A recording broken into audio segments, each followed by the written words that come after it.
Hello, everyone. Jeff Duncan, Brody Miller. We're here at Tiger Stadium, where just about, I guess, about an hour ago, the Alabama Crimson Tide have wrapped up a 29-0 shutout of LSU. Complete domination by Alabama. I don't think any of us saw this coming.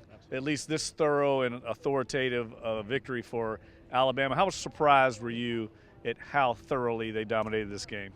You know, it's hard to say surprising just because we all knew how much of a juggernaut this Alabama team was, but I think I'm surprised in how it happened. You know, the one way LSU started the season 7-1, and the one thing they were doing so well where they were able to just be more physical than teams. They were able to beat teams in those trenches and win those toughness battles, and that's the exact ways they got dominated today. That's the exact things Ed Ogeron talked about after the game. It's the things the players talked about after the game. They just got dominated on both lines of scrimmage, and it's not shocking with the offensive line, I guess. That part was expected to some extent to get beat that bad in the pass rush, but the rest of it, to see them get run on like that, and to see Joe Burrow just have and to see the run game gets, I think, at -3 yards on the first 19 carries. I mean, those are things you just don't expect out of LSU, and I think that's what Ed Ogeron's so upset about. Yeah, Ed Ogeron afterwards really felt like a wake-up call, I think, for him and for his entire program.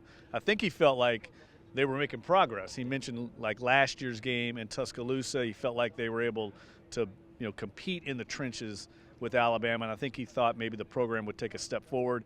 This was a step back today. I mean, they were dominating on both sides of the ball. You mentioned -3 yards rushing in the first 3 quarters. You're not going to beat anybody, much less the best team in the country, playing that kind of run offense. And they became one-dimensional against a great defense.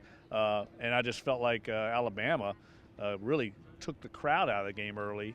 Early on with an incredible atmosphere here tonight. But where does LSU go from here after such a sobering defeat? Well, I think it's one of the things we were saying was that it is such a wake-up call for Ed Ogeron, because I think the main thing he basically kept saying in his press conference was Alabama was just better. Their personnel was better. Every part of their offensive line and the trenches were better. And basically he was saying it comes down to recruiting from here. It comes down to just we have to get better players. That's basically what he's saying. He's saying it's as simple as it's not just we didn't win tonight. They are just a better program right now. And he pretty much said that there is a gap right now and they need to close it. But to answer what go from here, I mean, no matter what's happened, this has been a successful season. Considering just all the things against them this year, they're 7-2 right now. That's a victory in a vacuum, absolutely. So you have a chance to win the next 2 games. You're expected to win those with ease, and then Texas A&M's a toss-up game that you're probably going to be a slight favorite in. You have a chance to end the season 10-2. That is a massive victory for Ogeron in this program. So where you go from here, you just bounce back and finish strong. Yeah, no one thought LSU would be 7-2 at this point and have a chance to play in a big matchup like this against Alabama. And look, I think the misfortune LSU has is they happen to be in the same division of the same conference with the greatest dynasty in modern college football. And it's a measuring stick for their program. They know where they've got to get better. They've got to get better in the trenches on both sides of the ball. But that's not going to happen overnight. It's going to take a little while.